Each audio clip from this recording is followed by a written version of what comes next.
Well, welcome, Andrew, and everybody to what looks like the 7th in our series on the cross and creation. Yep. It's meandering through the topic. It is.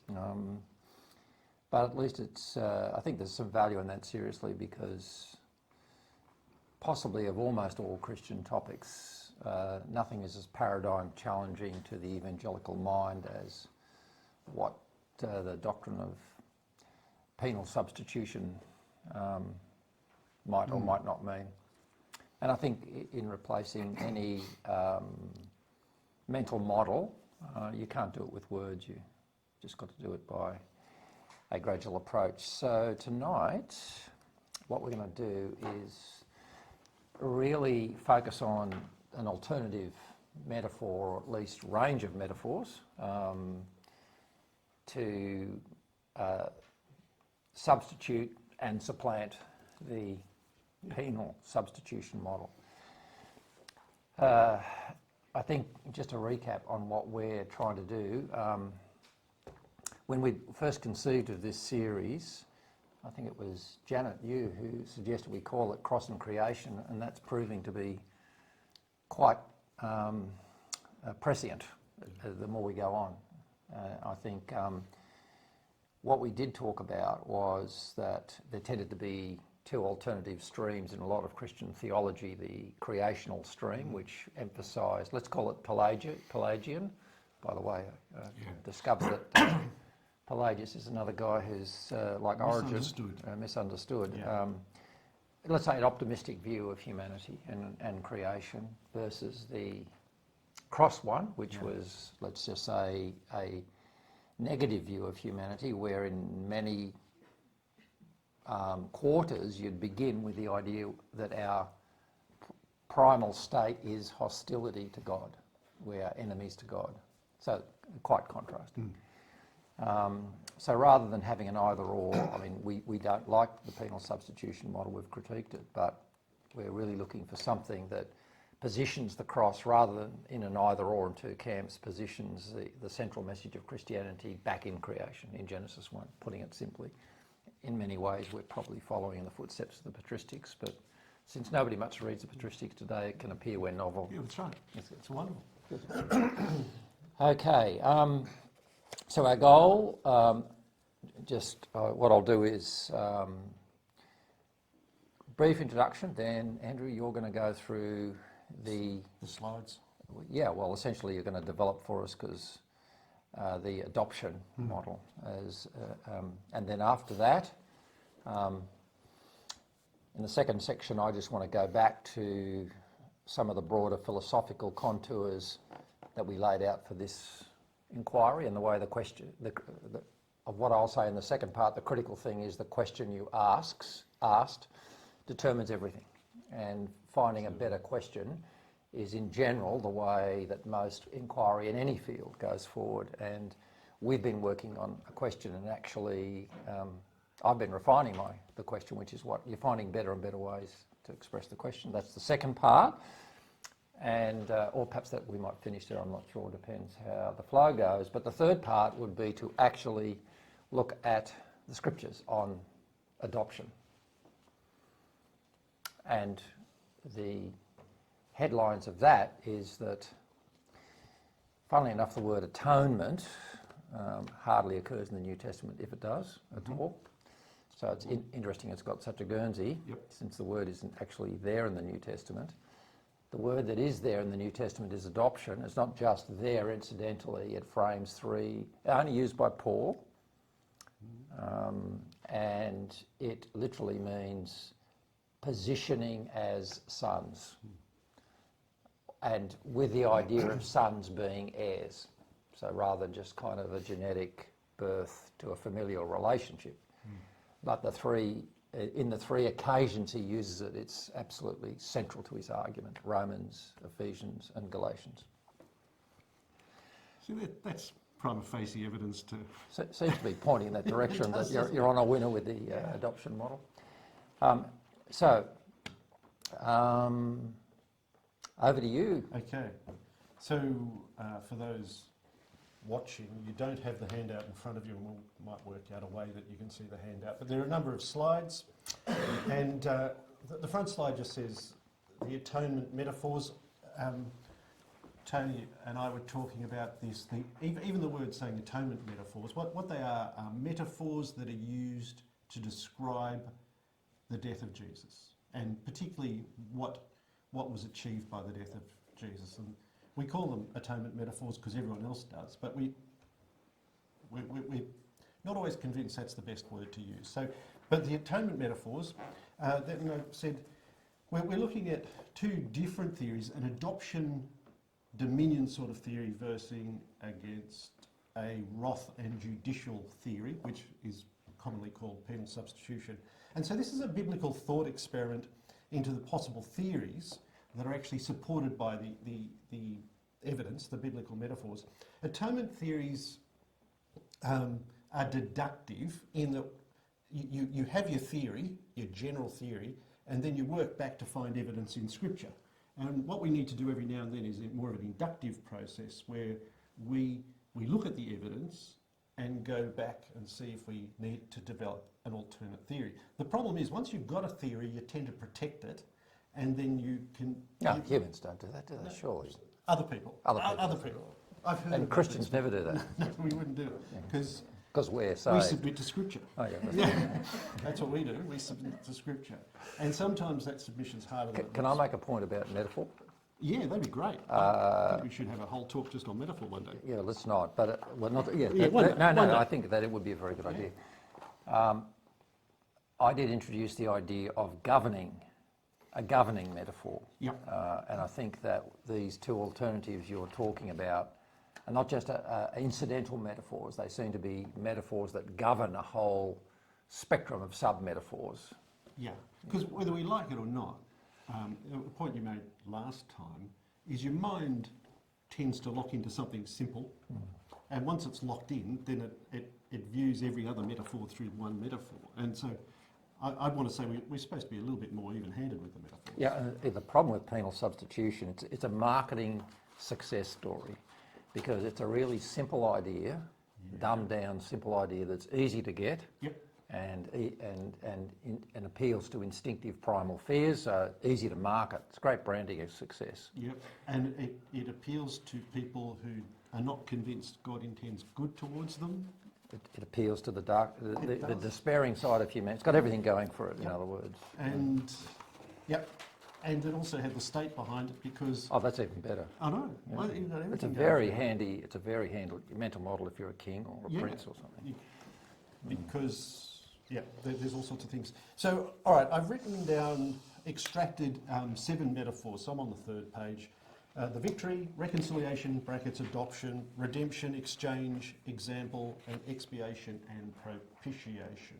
And so, look, different people, if you open up a different systematic theology, they'll say you've got anywhere between 3 and 11 metaphors. I think it's easiest to play with 7 of them because you've got to clump them together. And let's just go straight into the next page, where one of the old theories that we've got to be careful here, because I think you just said the doctrine of penal substitution, and one of the things that grabbed my attention 40 years ago was how atonement theories didn't get capital letters and they were just called theories. And there is something about penal substitution atonement which is not treated like a theory, it's treated like a doctrine. Yeah. And we fall into that trap of thinking, no, it's a theory, we've got some metaphors, and we're trying to have a guess at what happened, what actually happened in that mechanism that is Christ's death. Anyway, for a long time, there was a big focus on the victory metaphor, and it wasn't so much as a theory, but it was a focus. And the Christ's victory, I think, was seen by everyone as a strange victory, because it wasn't the sort of victory where you've gone out into a battlefield and won. It's a victory that you've won by doing exactly the opposite. So everyone was aware, but that was sort of the place people went to start talking about what Jesus' death had done. that it had won a victory for us. But as we, as time went on, if you go to the next page, things started getting complicated in the 11th century when Anselm was pondering this, and we had Tony talk to us about Anselm about 2 or 3 months ago. And the metaphor that is problematic, and so I've got on I think the 4th page, understanding the divisive metaphor, because a lot of this debate about atonement theories really hangs or rotates around this idea of propitiation.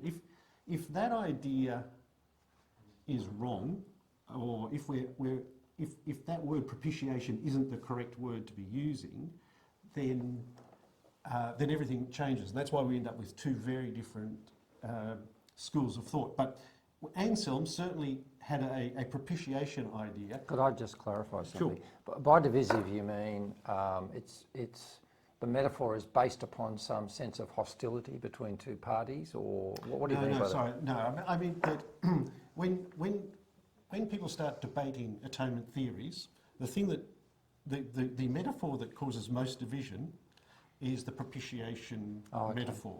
So how you read propitiation, because there was a time when the RSV was being printed where a whole lot of scholars didn't want the word propitiation in it. They thought expiation's fine because something was done to deal with sin, but they didn't want that propitiation idea where the anger of God was averted. So a modern, because I struggle with the difference between propitiation and expiation, but propitiation has the idea of appeasement in it, isn't it? Appeasing an angry God.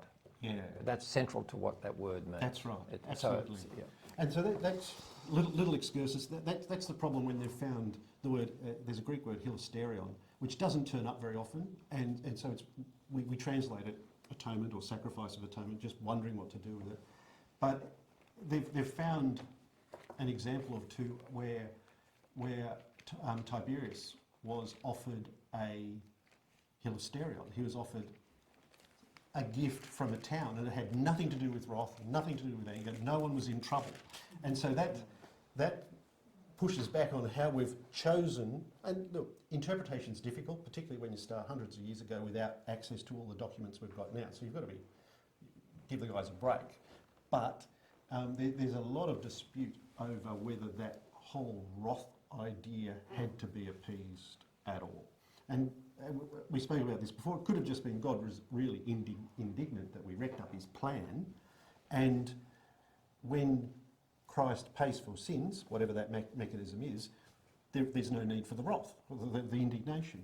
But what happens in the penal substitution argument, you've sort of got this interesting calculus where the death of Christ in itself isn't enough.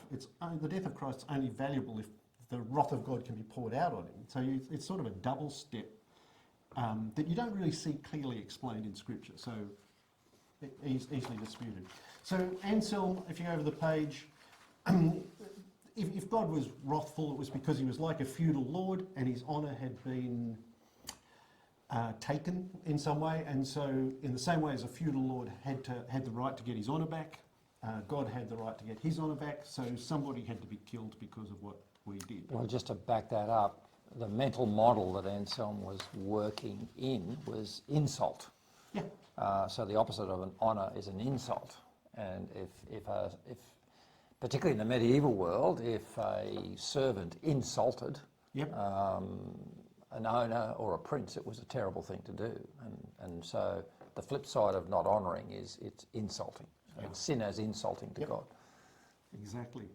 And which, when you've got that idea in your mind, and then you read the parable of, say, the lost son, where the father embarrasses himself by running and pulling up his tunic so you can see his legs. And so you've got the idea that if the father is supposed to be God the Father, you've got God the Father who's prepared to embarrass himself to get his son back.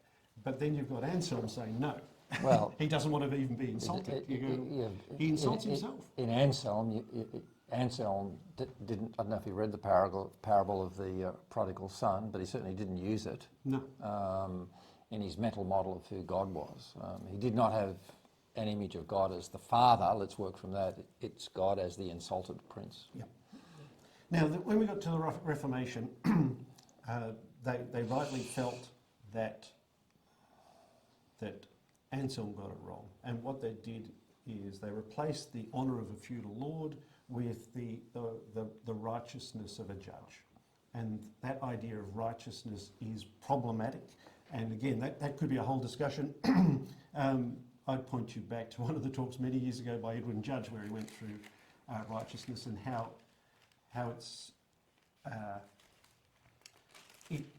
it's quite possible. A lot of people have noticed that we use the word righteousness differently to how the Greeks used it, which goes without saying. And there is probably a difference between God's righteousness and what everyone else thinks is righteous. And so it's easy for us to think righteousness is about law, but it would seem that when God's talking about God's righteousness, it's about right relationship. And so you've got to make a choice there. Do you think when the Bible uses righteousness, we should be using the traditional human way of thinking about righteousness in terms of some law, or should we be actually thinking, no, God's saying God's righteousness because he's trying to reframe that whole word? Well, they're fundamentally contrasting paradigms. In the penal model, righteousness is a code, and the code is abstracted. Yep. And one of the things that makes that model not work is the code is greater than the judge in all human systems. Yes. Nobody is above the law, quote unquote. Yep. And so applying that model to God, you've got a problem that there's a code which is bigger than God, to which he must obey. Yield. So that's one model of righteousness, possibly in the back of a lot of people's minds. They haven't thought it through. Where it becomes, I think, really destructive psychologically is that in a lot of Christian church circles I've been in, there is that mental model, but what happens is nobody knows quite what's written in the code, except perhaps the elders of the church or somebody else. So, stereotypical bad behaviour can be piled into that. What you're saying, Edwin said, is that no, that's just, this is like apples and oranges. Righteousness doesn't mean that. It means a right relationship. And I think one thing Edwin said to me, implied in that, was he's pretty sure he'd seen the word written across a marketplace. Yes. In other words, yes. in one of the ancient cities. In other words, this marketplace runs by right relationships. We trust the suppliers, we trust the prices. That creates a concord within which we can work. Yeah. So this is where I'll raise your Edwin Judge one. I see your Edwin Judge and raise your one. I remember when he was talking about because the cosmos is a perfect system that was running, then it's not. You did things to protect the system, and because there's a chain of being in humanity, it wasn't inappropriate if, say, a slave girl got out of line for her master to beat her, and that was called righteousness. That was a right relationship because he was bringing the whole cosmos back into order. And you think that's not the way we would think of righteousness at all. But depending on what your order is, that will shape what comes out of it.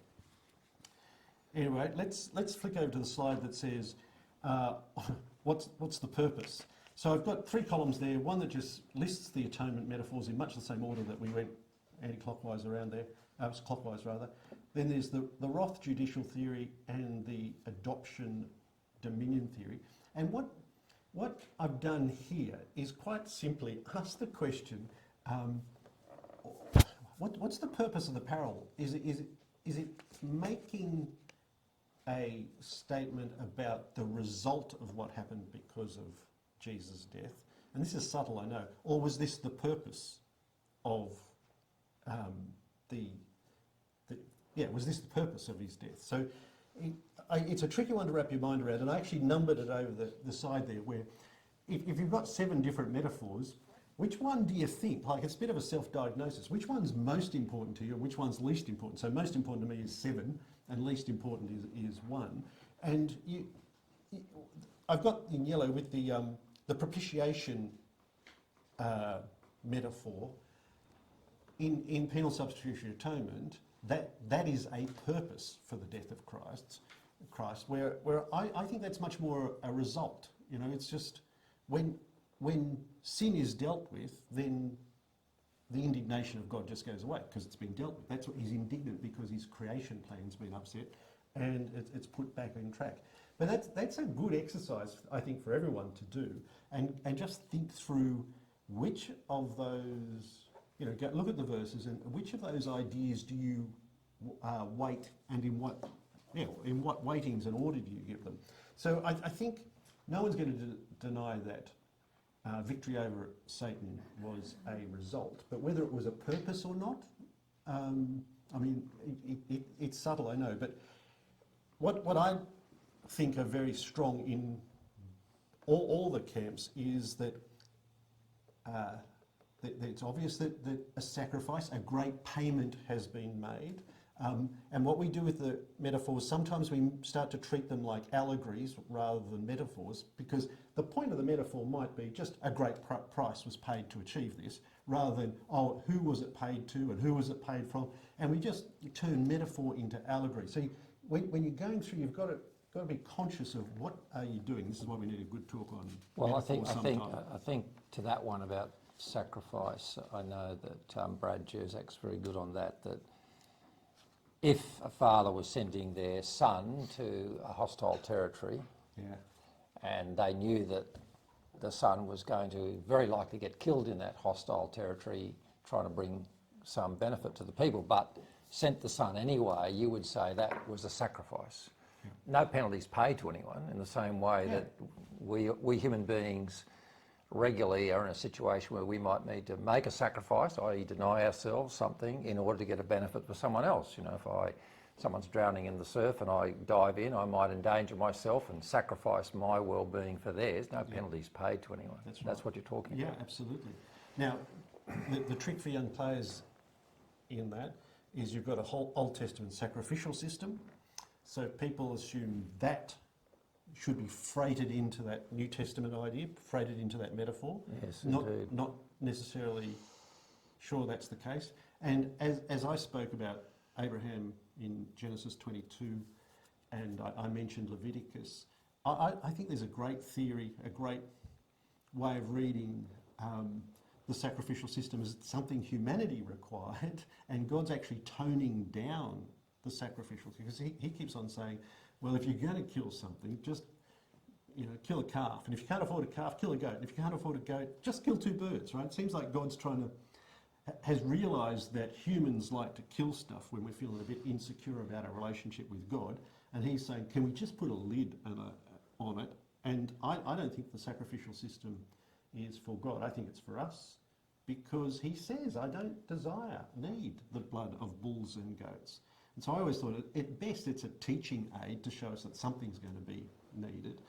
But as I've grown older, I've just thought, no, it's not just a teaching aid to know that, to recognise Christ. It was to limit human behaviour, because growing up in the 21st century, we don't appreciate what ancient Near East was like in terms of sacrificial system. If we go over the page, the exchange metaphor, look, I mentioned this one particularly. Again, I've highlighted the righteousness word. The exchange, clearly something has been exchanged, in that there is a quality about Jesus and his sonship and being an heir that we participate in now. So somehow we've moved from one state to another.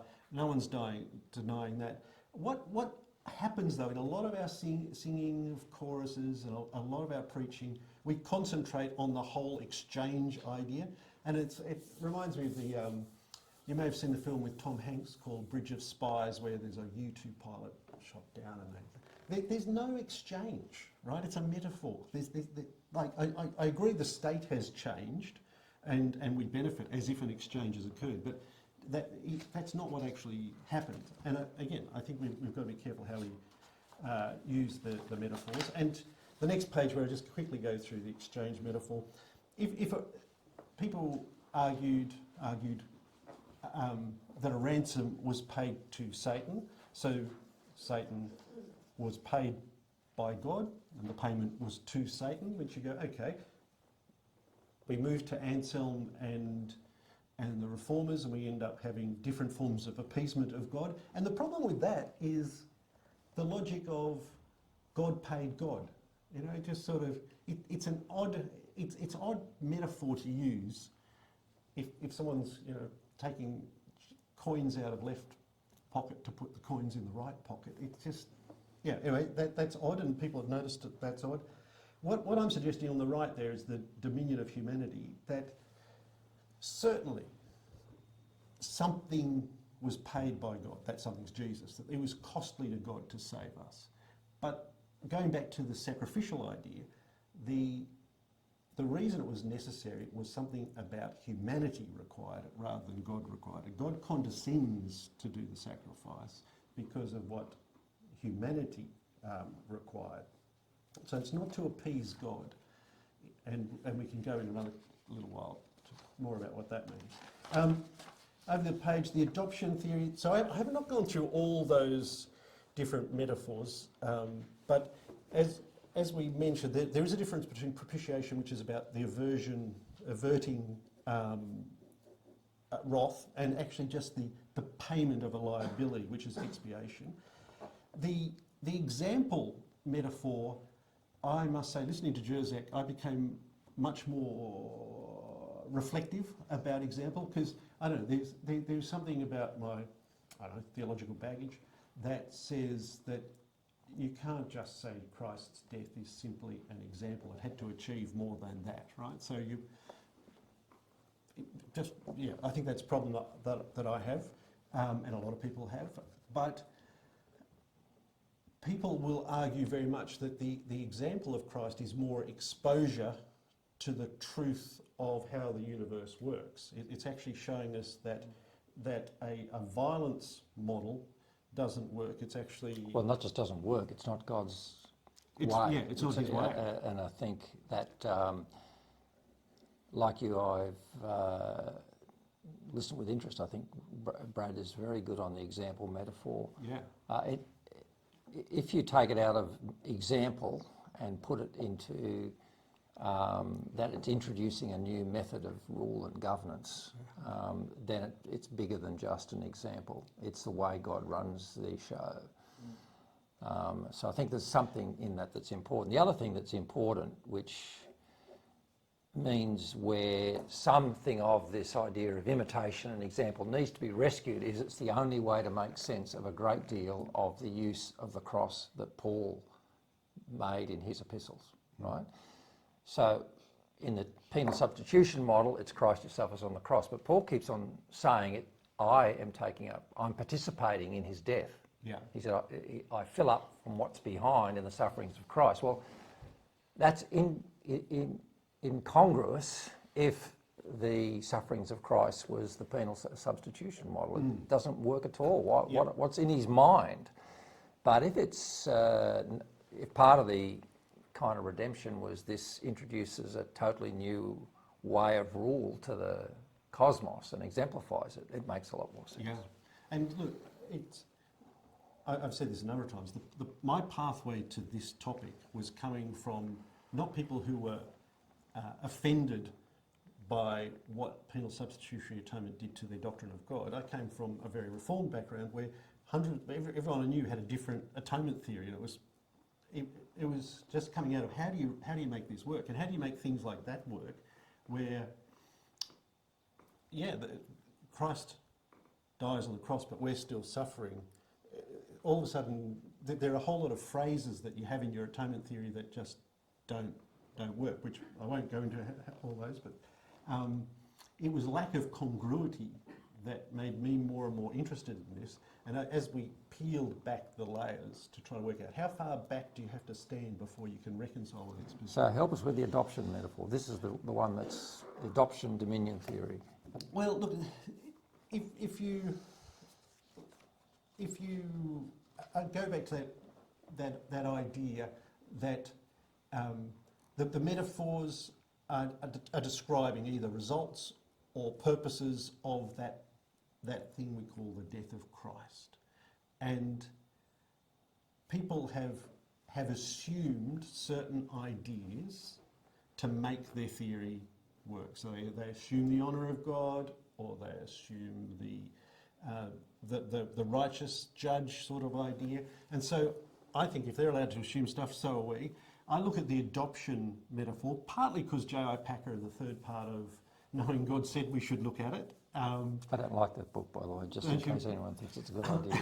I've not read it for 40 years. Yeah, but you've got to read it again, you wouldn't like it I as wouldn't much. like it. No. But I was fascinated by this idea of adoption, and he said it was the most underrated theological concept there is. That's a good idea. I think he was right at that point.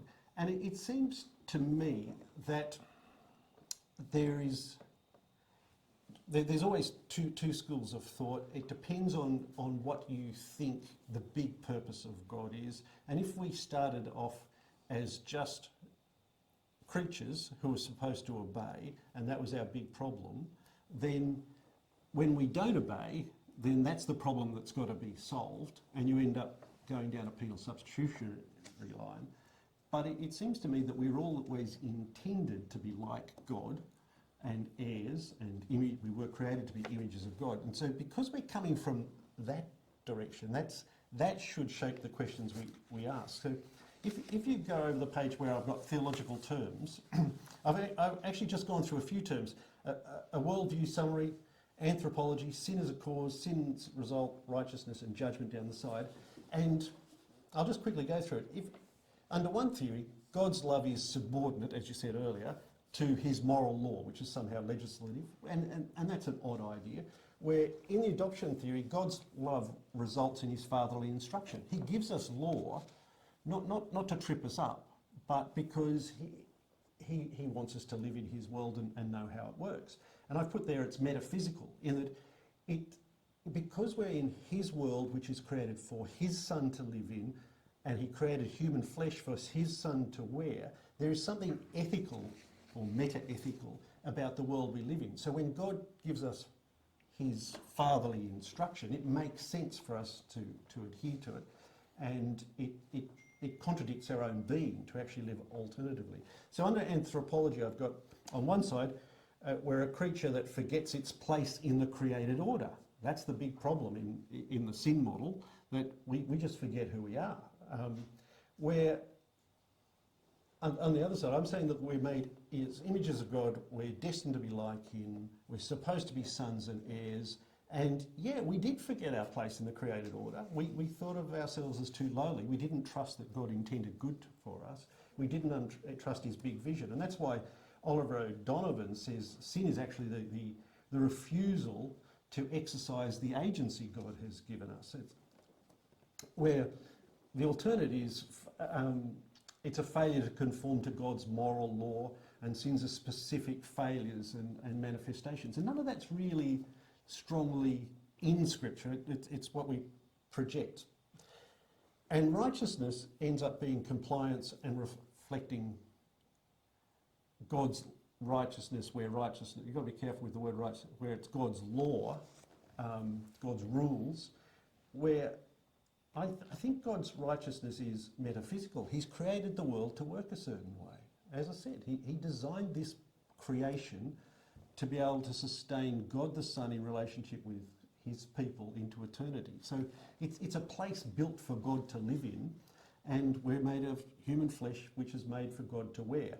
So righteousness is a metaphysical concept, and it reflects not a law that is imposed over God, but it reflects the love of God and how relationships actually work. And that's why we talked at the beginning, that little matrix about faith, in that if we don't trust that God intends good to us, then we don't have a real relationship with him. So if we've got to do something just to avoid getting burnt to a cinder, then you go, sure, I trust God. There you go, I'm saved. That's fine, I've avoided that. But if you think there's a reality about relationship, then that's not good enough. That doesn't restore relationship in any real sense.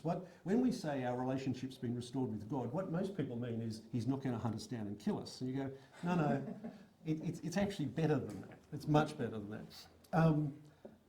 And when we talk about judgment, it's easy to think judgment is a judge presiding over a court and acting in a judicial manner.